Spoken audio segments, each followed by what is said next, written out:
chapter 15, verses 8 through 10 read, "Imagine a woman who has 10 coins and loses one. Won't she light a lamp and scour the house, looking in every nook and cranny until she finds it? And when she finds it, you can be sure she'll call her friends and neighbors. 'Celebrate with me, I found my lost coin.' Count on it. That's the kind of party God's angels throw every time one lost soul turns to God." We pray for the one. We serve for the one. We give for the one. We invite the one. We are surrounded by ones. It's time to find them.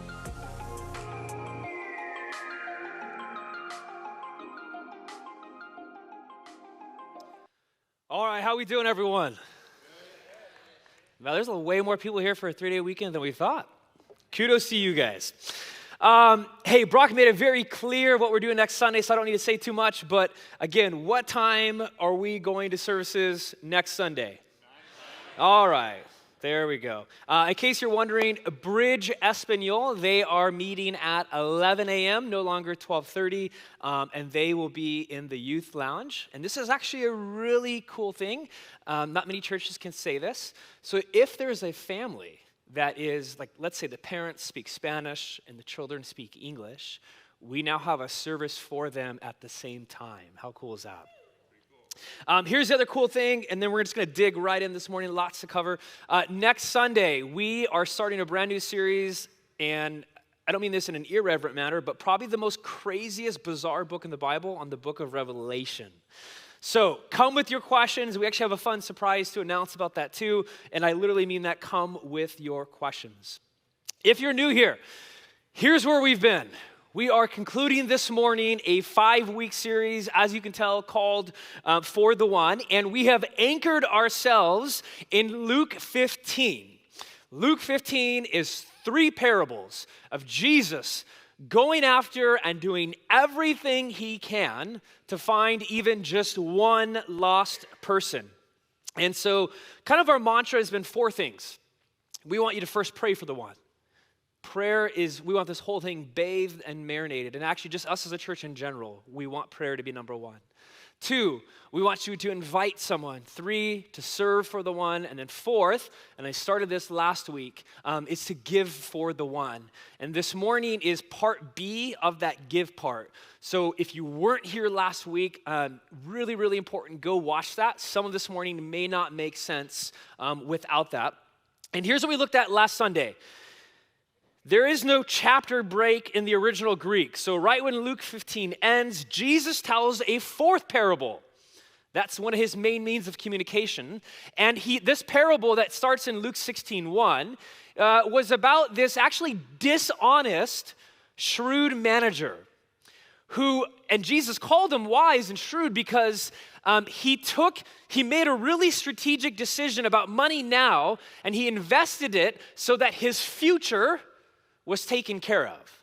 And the point that Jesus makes with this parable is that we, as followers of Jesus, we should be wise stewards, wise investors with our money, namely investing it in eternity, where there is an eternal ROI, return of investment. And so that's what we looked at. And then this morning, here's what we're doing. We're just covering 2 verses and really just 1 verse. And it's what Jesus does after he tells that parable. He pretty much offers his just kind of some side concluding commentary on the subject that we all love to talk about, money. And it's a pretty well-known saying, but I think there's a lot to unpack. And the reason why we're covering this is Jesus has no problem talking about money. Actually, if you study the New Testament, he talks more about money than he does about heaven or hell and all these other things that we usually talk about. So it's quite fascinating.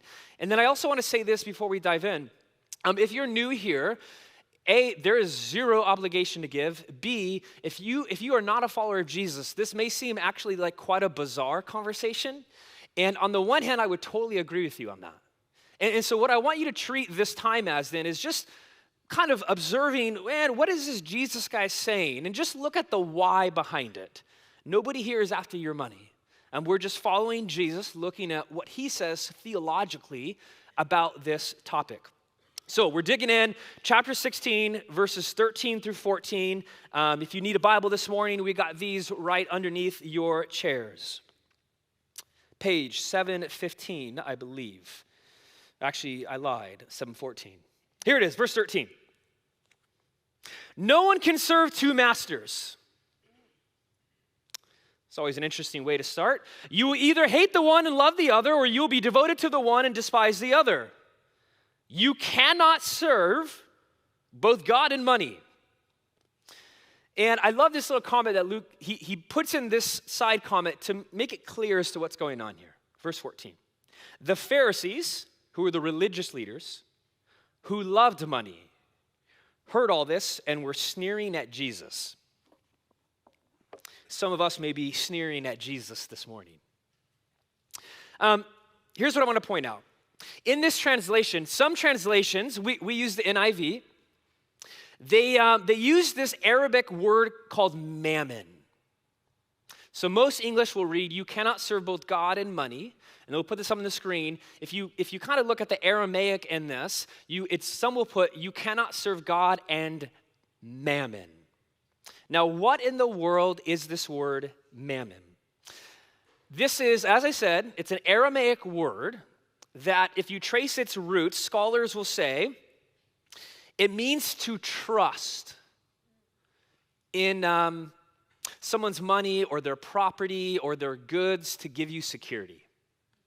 So mammon is trusting that wealth, that money, property, real estate, whatever it may be, will provide you security. So it's trusting in money, in other words. And what happened in the first century of Jesus is this specific word, mammon, it took on the connotation or kind of like the personification of a god. The god of money. And so mammon came to be understood as this false god that was demanding people's allegiance. It was demanding their trust. It's saying, trust in money. Trust in me as the god of money as opposed to any other god. And so they saw it as an idol. A Jewish person saw mammon as a false idol. As the god of money who was vying for human allegiance. And this is why, in a lot of ways, the Apostle Paul, in two unrelated letters, so the Apostle Paul did not write Luke, that was a physician who did this, but Paul in the first century, after Jesus goes up to heaven, he starts a bunch of churches, and he'll actually talk about money too in his letters. And we see this connection between money, greed, and then idolatry, a false idol. Two quick examples, just to point this out to you, Colossians 3:5. He says this, put to death, therefore, whatever belongs to your earthly nature. And then he lists a bunch of stuff, sexual immorality, impurity, lust, evil desires, and check this out. And greed, which is idolatry. Another place, Ephesians 5:5. For of this you can be sure, no immoral, impure, or greedy person, such a person is an idolater, has any inheritance in the kingdom of Christ and of God. So there's this connection in the New Testament between greed or the worship of money and that becoming a false god that vies for your allegiance. This is why Jesus says, you cannot worship two gods.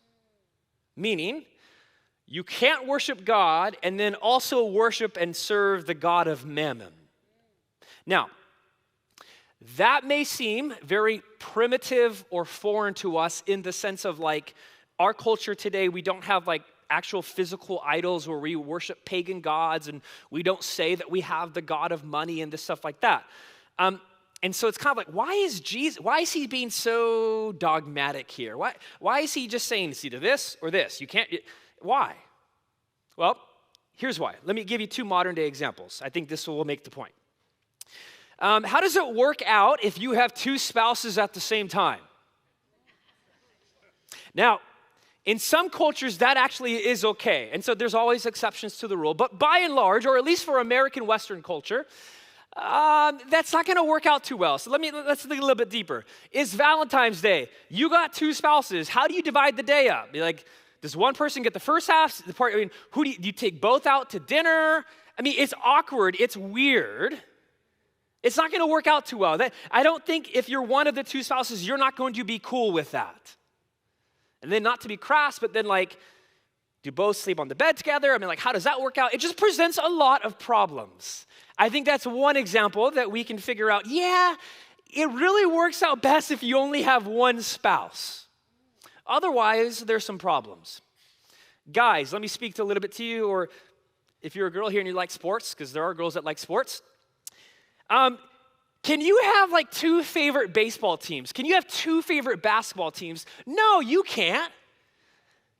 Yeah, it's either Lakers or Clippers, Lakers or Celtics, UCLA or USC, Angels or Dodgers, Dodgers or Giants, Yankees or Red Sox. You cannot be both a Yankee fan and a Red Sox fan. That doesn't work. Ed, you can't be a Giant and a Dodger fan, right? No. Where's Joe this morning, man? Tony, where's your Dodger stuff, man? I was hoping to use that, but I can't this morning. So you can't have two favorite baseball or basketball teams. It doesn't go down that way. Jesus is saying you can't really have two gods. Why? Because idols demand all of you. Just like a sport team. To worship something is what?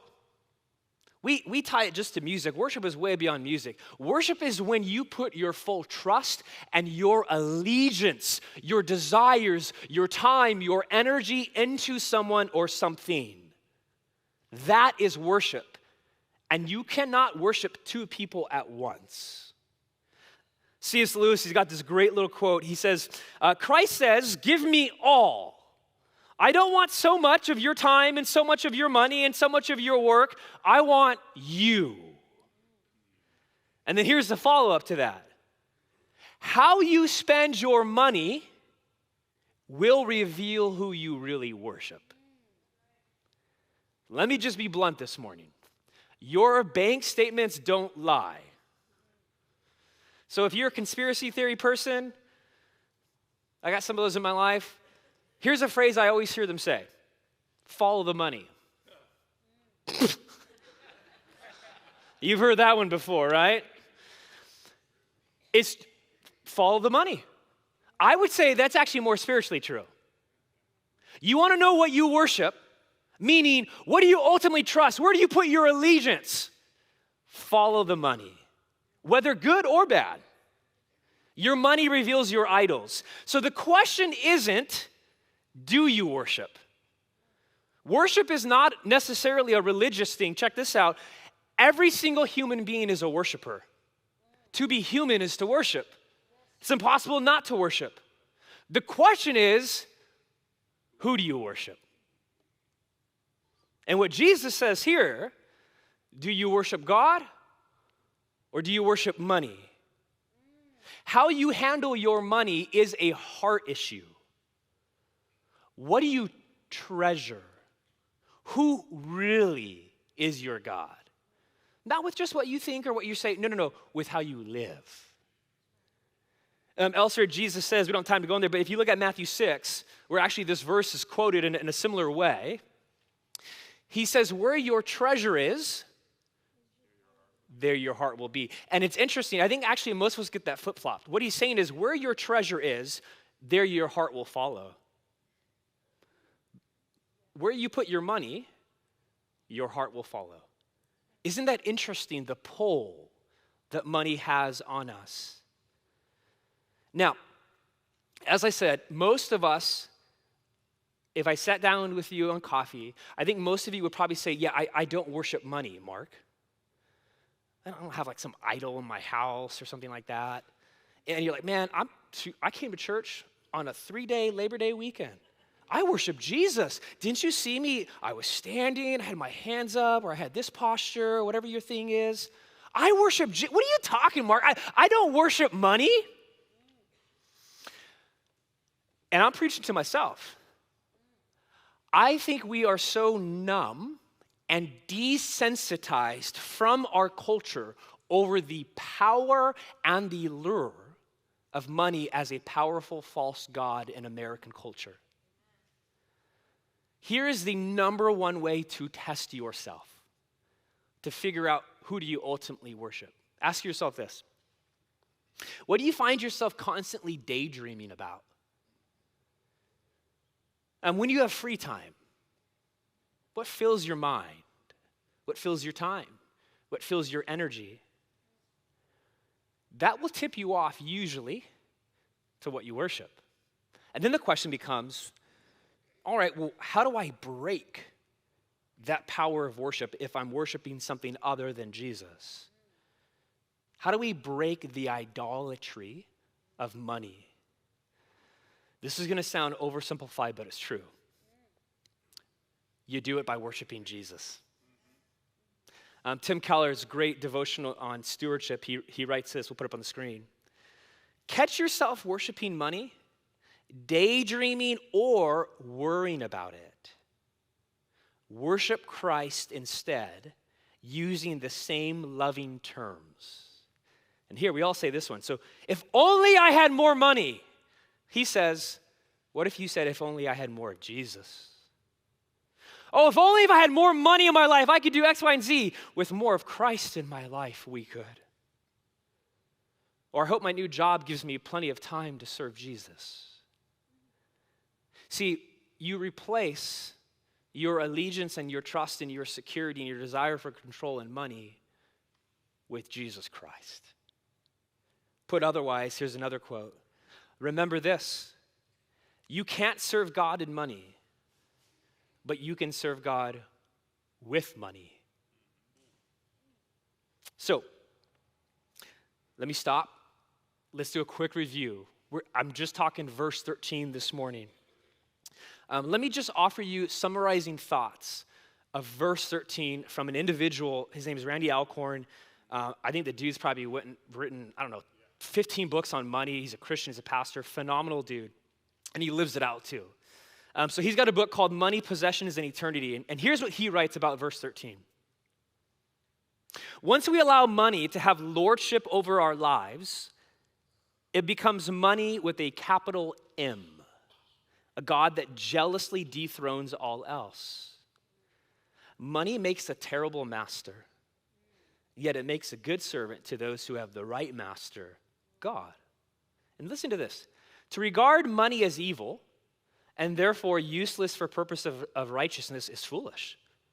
There's nothing wrong with money. To regard it as good and therefore overlook its potential for spiritual disaster is equally foolish. The goal then is not that money be put to death, but that it be trained and handled with discipline. As a lion we are seeking to tame. Money may be temporarily under our control, but we must always regard it as a wild beast with power to turn on us and others if we drop our guard. I cannot talk this morning. If God is our master, all money is at his disposal, and he promises to provide everything we need to do everything he's called us to. How we use money is always of critical importance to our spiritual lives. It has a lasting impact on two worlds, this one and the next. Let me be clear in a couple things. There is nothing wrong with money. Sometimes I think when pastors preach on money, or when we look at Jesus who preaches on money, you can kind of walk away, man, he's kind of like against money. No, Jesus is not anti-money. And actually, I think this is important to say. Even the scriptures point out that money can be a good thing and enjoy some of it.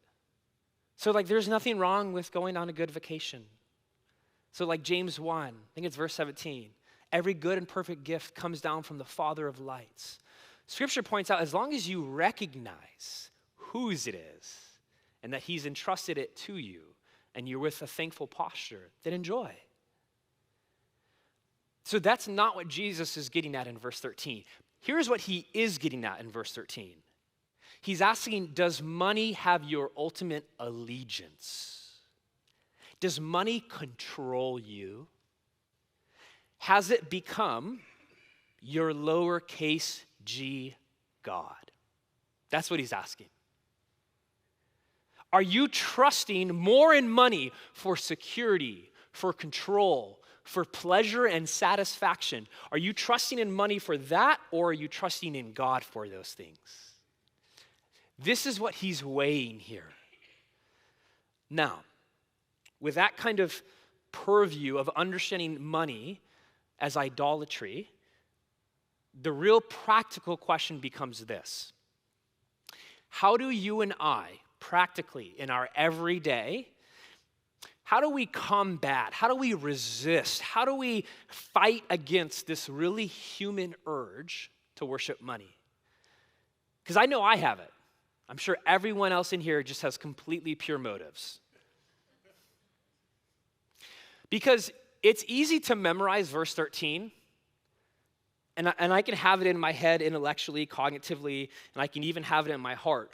But that has to move into the nuts and bolts of life, the everyday. How do we do that? How do we let verse 13 shape and form us to be more like Jesus?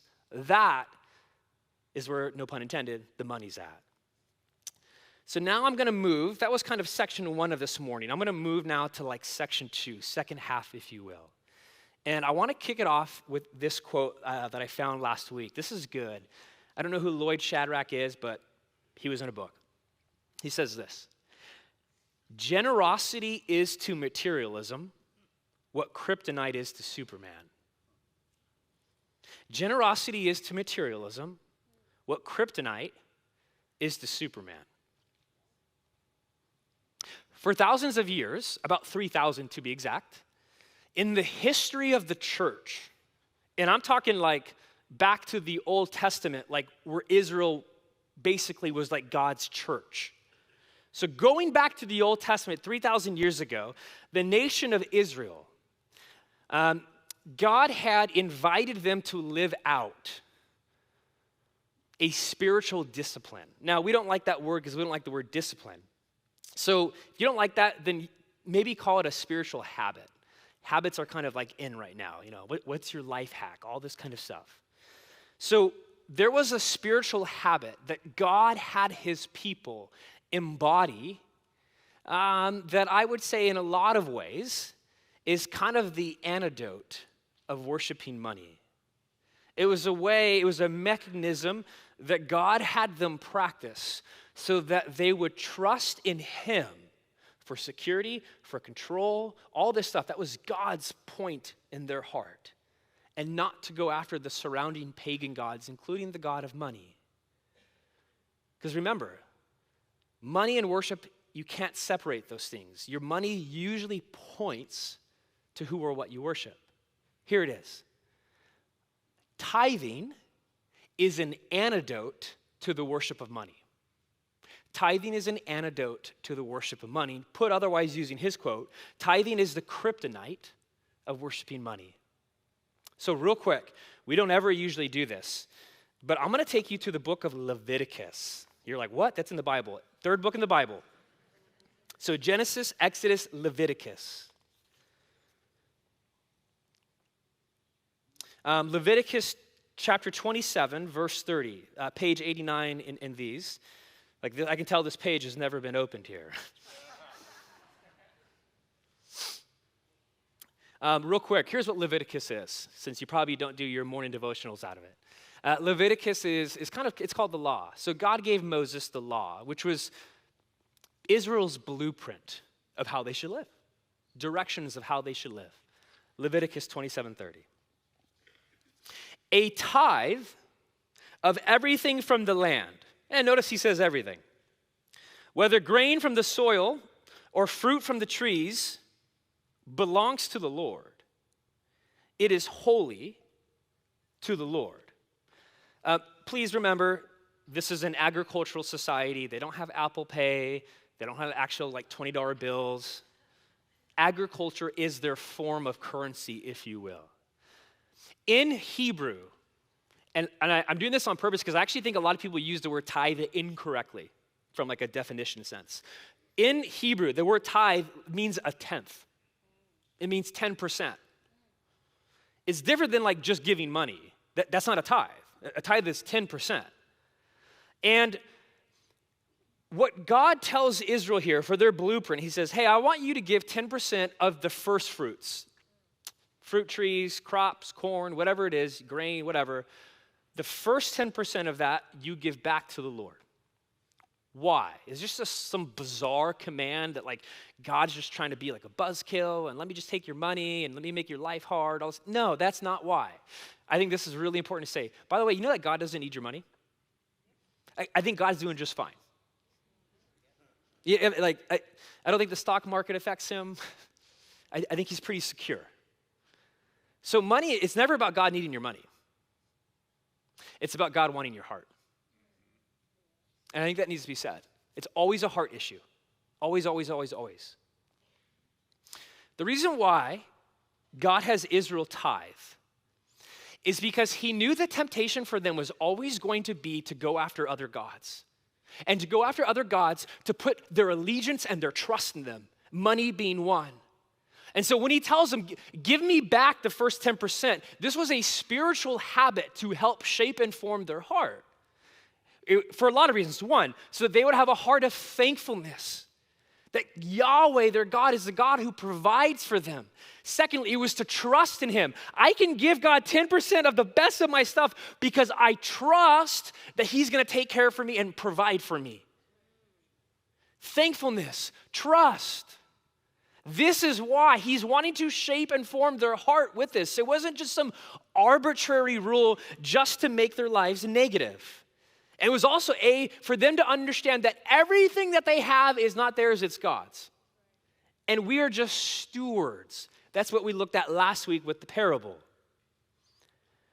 And then honestly, and this, any Old Testament scholar would say this, it was also done, fourth or fifthly, that is how they funded like their priests. They had festivals, they had parties, and they had sacrifices. And so part of that 10% tithe literally was used then to cover basically those expenses. And what I want to point out is that for Israel, and this is shocking to most Americans, this is shocking to me. Do you know that for them, in Leviticus, the tithe was actually the minimum? It was the floor, not the ceiling. So check this out. There's a lot of conviction for me on this one. Most scholars will say that the average Jewish person at that time, and I don't know if it may still be true today, I didn't do that research, but at least back then, they gave on average 23% of their income back to God. I mean, like millennials, Gen Z, we balk at 10%. What? 23%.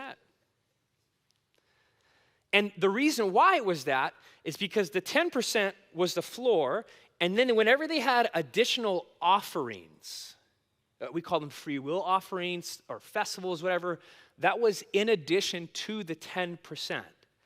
Now, I'm kind of getting into the nitty-gritty just to paint you a full picture, biblically speaking.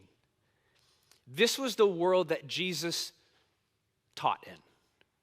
Now, I know what some of you are thinking. This is what many American Christians say back to this.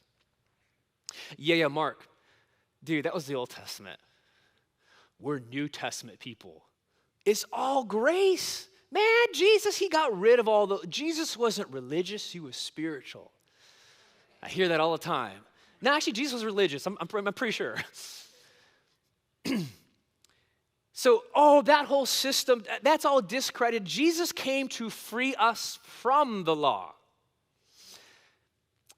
If I can just be honest with you this morning, it's a really bad argument. And let me just give a couple reasons.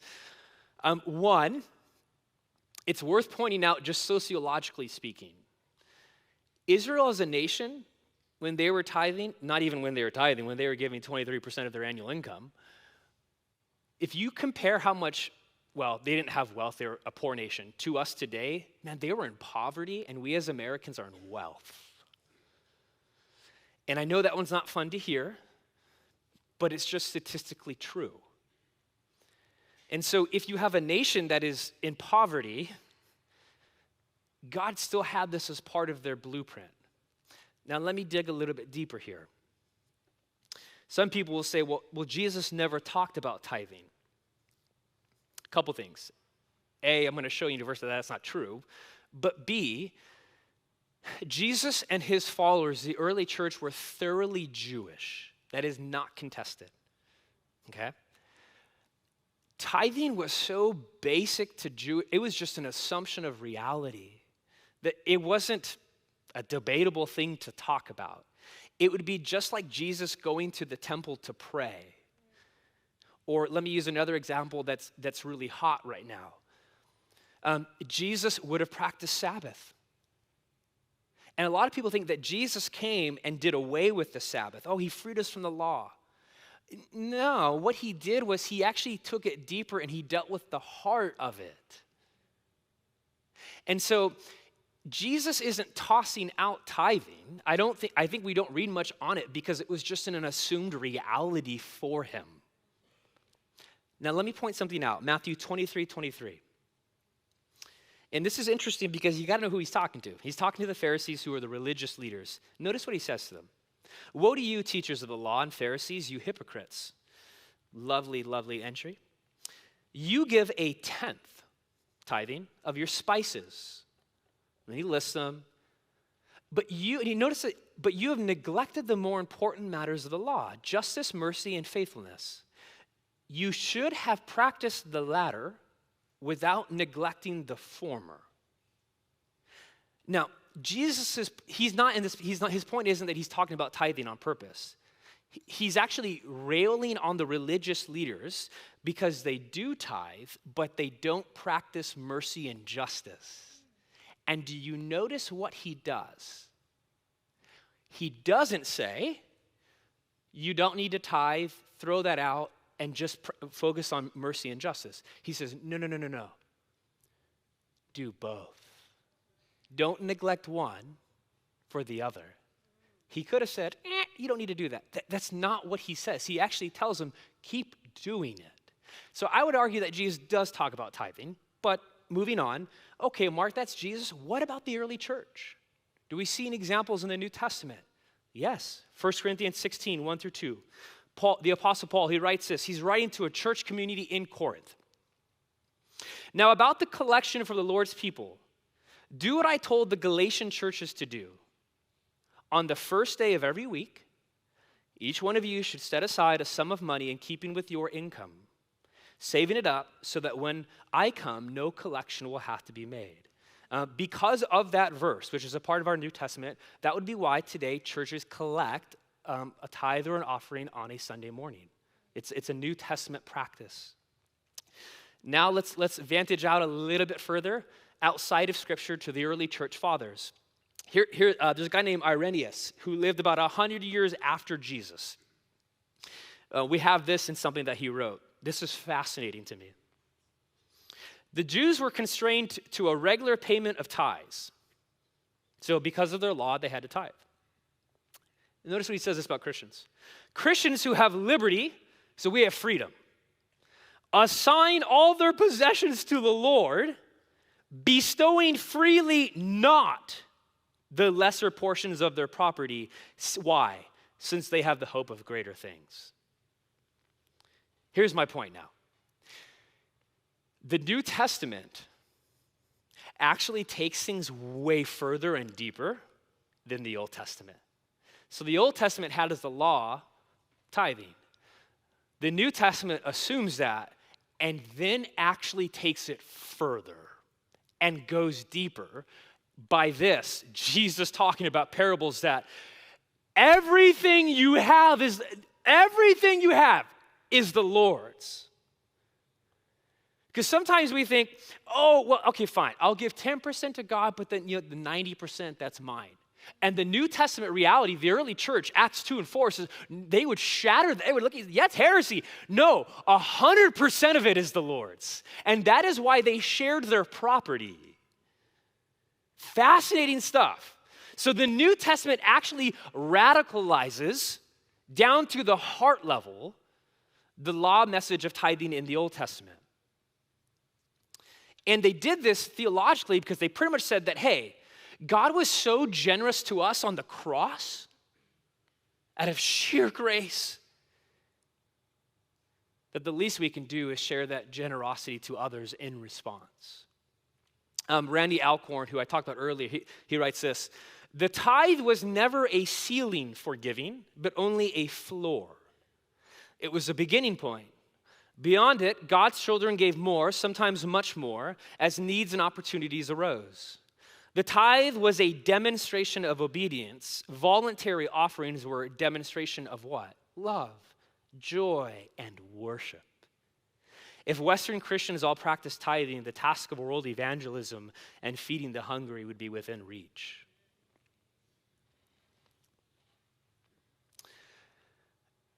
It's a hard topic to talk about. Sometimes I mention a lot of books. This one I really, really want to point out in case you leave here and you wanted to dive deeper in this.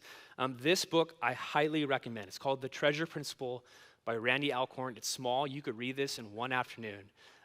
If you have a lot more questions, I can't answer everything in 40 minutes. Go to this. One thing that he does in this, which I find so helpful, is he gives this metaphor. He says tithing is the training wheels of giving. Tithing is the training wheels of giving. I have a 5-year-old son right now, Parker, who is learning to ride a bike. And he's got training wheels on. Just the other week, I took the training wheels off to help him. And it was tough. It was slow. He looked like he was drunk because he couldn't go in a straight line and he couldn't pedal. He didn't trust the tires or the handles, I guess. And what Parker doesn't have the capacity to understand right now is that when he has training wheels on, that isn't the goal. That's not the point. The training wheels are a really helpful physical thing to help him get further, to one day be able to leave our driveway, then to leave our neighborhood. And then the next time that we're camping in Yosemite, he can bike by himself without training wheels on the trail. And he saw his friends do that and he was quite jealous. Training wheels, it's never about the training wheels. But they're a scaffolding to help you get into the long goal of riding on a pathway of generosity. And that is what God wants for you, is to get you to live and walk in a life of joyful generosity. Tithing is never the point. It is not about, do I tithe or not? No. The question is, are you being able to, on the bike of generosity, I don't know why I'm going like this, you don't do that on a bike.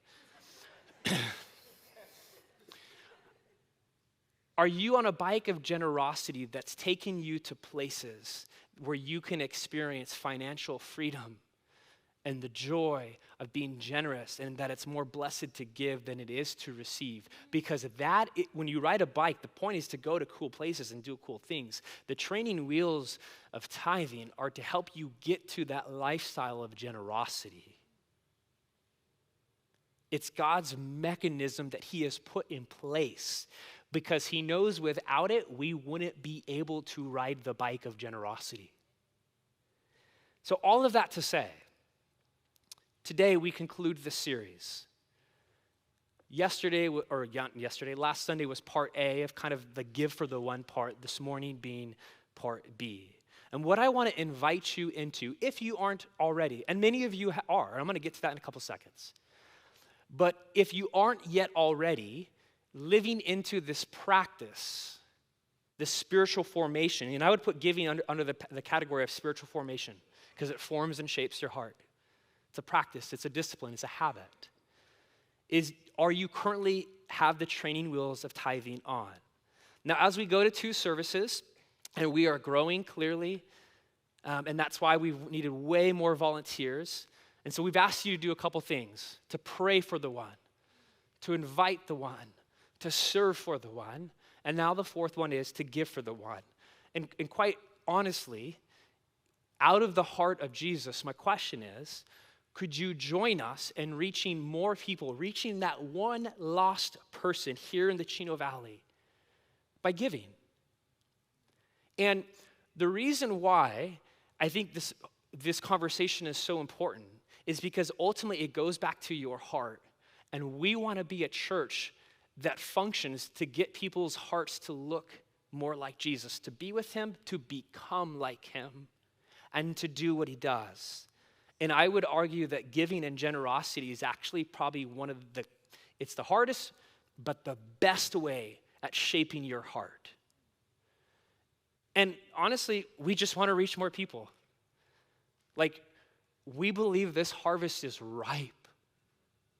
And it takes a village, it takes a family to reach them. The easiest way, again, I'm a nuts and bolts person. I don't know about you, but we have this on the back of every chair. And it's how to give. And if you already are, that's fine. All you got to do is scan the QR code, go into it. There's text to give, all that kind of stuff. I don't need to say any more on that. There is reoccurring giving. I have that set up for myself. I have way too many things on my to-do list, so it automatically does it for me once a month, just like paying all my other bills digitally. So you can sign up for reoccurring giving as well. Maybe you're here, and you're like, ooh, man, that's scary, Mark. And I just want to say, I get it.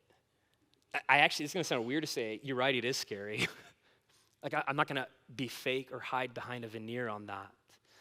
But that is why tithing is like the training wheels of riding the bike of generosity. And maybe you're here, and this is important too, because I think this gets left off in most conversations on this topic. Maybe you're here and you grew up in the church and you've been part of the bridge for decades, and you have been giving 10% for years. I actually have a challenge for you as well. What would it look like for you to even grow more out of that? From 10% to 11% or 12% or 15%, whatever your number is, that's between you and God. And I do need to say, you are sitting right now amongst some of the most generous people that I've ever pastored. Like literally, right, you are probably sitting next to someone who's incredibly generous. I shared a little bit of the story of the bridge last Sunday as it pertains to this. Man, our story is just nothing but insanely generous people. And I am so thankful and I am so proud of us. I mean, I know some people in this room who sold a house and tithed 10% off the sale of their house to the church. That's insane. That's not normal for American Christians. But you know what? That person radically loves Jesus Christ. And they live that out. Some of us, though, we've been riding the bike of generosity with training wheels, and it's time to take them off, and it's time to kind of get on that mountain bike or that beach cruiser. And so maybe that's you. I've shared this before. I think it's important for you to hear this from your lead pastor. Every year, let me back up. My parents are here. I don't even know where they're at. One thing that my parents did great for me growing up, they did a bunch of great things, is they instilled the value of tithing to me. And so because I grew up in the church, that's all I knew. So for me, that's just naturally what I do. Now, I bring that up not to celebrate myself. Actually, quite the opposite now is my point. It is so easy for me in this conversation for my heart to become cold and desensitized, and I just become a traditional Pharisee because I'm just used to giving. And so it does nothing to my heart. And the whole point of giving is that it's about your heart. And I've become cold. It becomes like a religious ritual to me.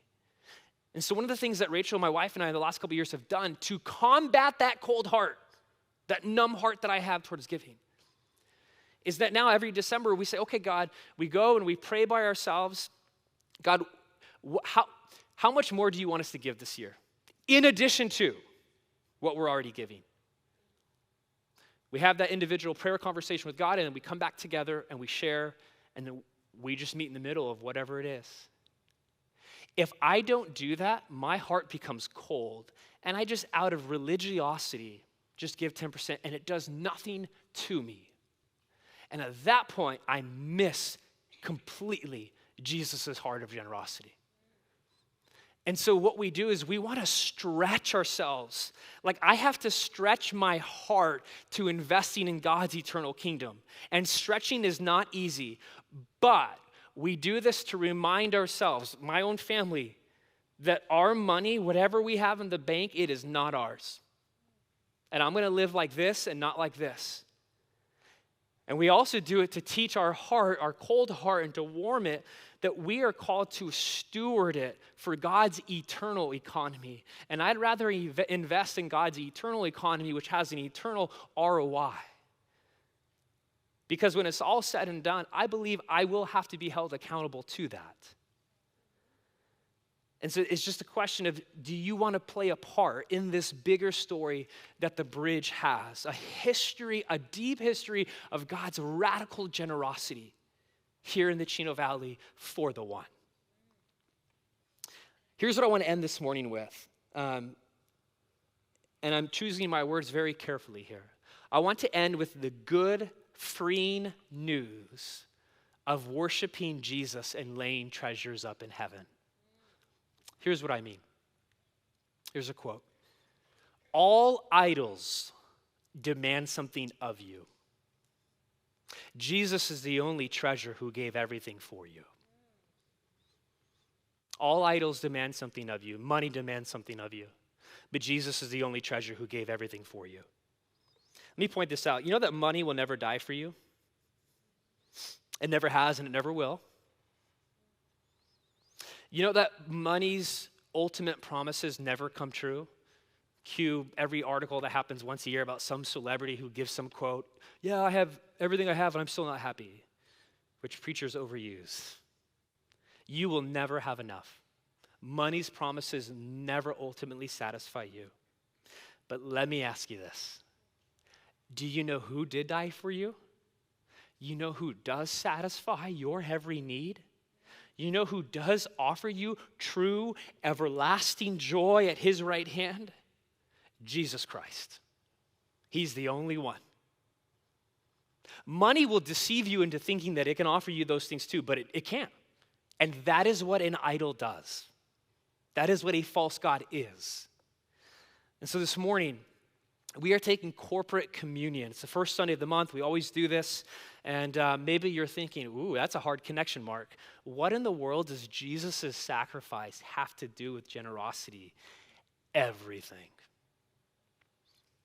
And for our communion passage of reflection this morning, I want to read these words from the Apostle Paul, 2 Corinthians 8:9. It's a fascinating verse. I would argue this is a paradigm shift, spiritually speaking. He writes this, "For you know the grace of our Lord Jesus Christ, that though he was rich, yet for your sake he became poor, so that you through his poverty might become rich. For you know the grace of our Lord Jesus Christ, that though he was rich, yet for your sake he became poor, so that you through his poverty might become rich." At this time, I want to invite up the elders. We're going to have some communion stations. They're going to come up and prepare the elements. The worship team can come up. If you're here and you're not a follower of Jesus, a couple things. One, totally no pressure to come up here and take communion. Like, no one's going to judge you. And like I said, regarding this topic, this is kind of like one of those in-family meeting discussions. There's no pressure on you.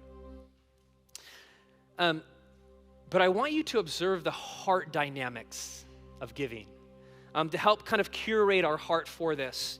I just read 2 Corinthians 8:9. I'm going to read from the late, great Tim Keller.